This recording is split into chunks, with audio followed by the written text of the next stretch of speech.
పొద్దున్నే 3 గంటలకైతే నేను గుడికి వచ్చేసానన్నమాట.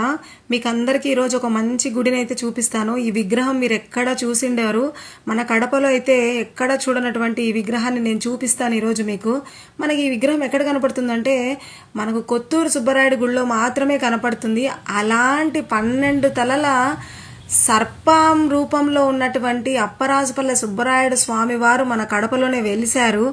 మనం పొలతలకు పోయే రూట్లో మనకు అప్పరాజుపల్లె శ్రీ కృష్ణ చారిటబుల్ ట్రస్ట్ వారి గుడి అనమాట. ఆ గుడిలోనే ఈ విగ్రహం అయితే వెలిసి ఉంది. స్వామివారిని చూస్తే గూస్బం రాకుండా ఎవరు ఉండరు, అంత అందంగా ఉన్నారనమాట స్వామివారు. ఆ ప్రెజెన్స్ కూడా వేరే లెవెల్ అసలు.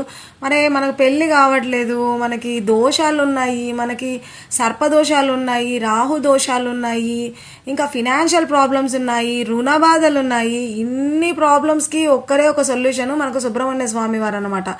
హరోం హర అనుకుంటూ 21 చుట్టూ తిరిగి మనం స్వామివారికి ఇక్కడ ఒక అప్లికేషన్ పెట్టుకొని వచ్చాము అని అంటే స్వామివారి ఖచ్చితంగా ఆ కోరికకైతే అయితే ఖచ్చితంగా దారి అయితే దొరుకుతుంది. మీకు ఉన్న ఊర్లో ఉన్నటువంటి గుడిని మనము సందర్శించుకోమని చెప్పేసి నేను అందరినీ కోరుకుంటున్నాను. ఎక్కడెక్కడ దూరంగా వెళ్ళి మీరు ఇబ్బందులు పడి ఇది చేసుకోవాల్సిన అవసరం లేదు. ఆ స్వామివారు మన కడపలో వెళ్ళవడం అనేదే మన అదృష్టంగా భావించాలి. స్వామివారి దగ్గరికి ప్రతి ఒక్కరు వెళ్ళి సందర్శించుకొని మీ కోరికలను అయితే నెరవేర్చుకోండి. డాక్టర్ అమర్ సార్ అయితే నన్ను పొద్దున్నే ఇలా స్వామివారికి అన్ని నా చేతనే జలాభిషేకం చేయించి మంచిగా కుంకుమ బొట్లు ఇవన్నీ నువ్వే పెట్టమ్మా అని చెప్పి నా చేతికే ఇచ్చారు. ఇంకా స్వామివారికి పూలదండ ఇంకా దీపము అన్నీ పెట్టి మేము స్వామివారిని బ్రహ్మముహూర్తంలోనే పూజ చేసుకోవడం అనేది నాకు ఎంతో సంతోషము.